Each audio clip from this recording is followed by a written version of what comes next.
এসব দেখে রয়ের অনেক দুঃখ অনুভব হচ্ছিল। সে ভাবতে থাকে সে এমন কেন, তার জীবনে এত একাকিত্ব কেন। এসব ভাবতে ভাবতে সে বুঝতে পারে তার জীবনের এই একাকিত্ব তার বাবার দেওয়া ডিপ্রেশনের কারণেই। তার বাবা তাকে ছেড়ে স্পেসে চলে যাওয়ার পরেই সে মানসিকভাবে অনেক ভেঙে পড়ে এবং এরপর থেকে সে একাকী থাকা শুরু করে।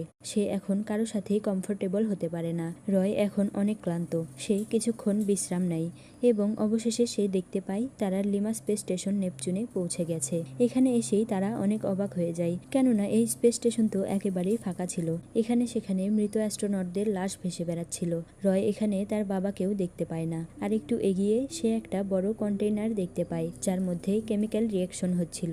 আর এটা থেকেই এই এনার্জি ওয়েভসগুলো বের হচ্ছিল, যেগুলো পৃথিবী আর মঙ্গল গ্রহের ক্ষতি করে চলেছে। রয় বুঝে যায় যে তাকে এই কন্টেইনারটাই ধ্বংস করতে হবে। সে তার নিউক্লিয়ার ওয়েপেন লোড করতে থাকে। ঠিক তখনই রয়ের বাবা তাকে ডাক দেয়। তার বাবা উপরের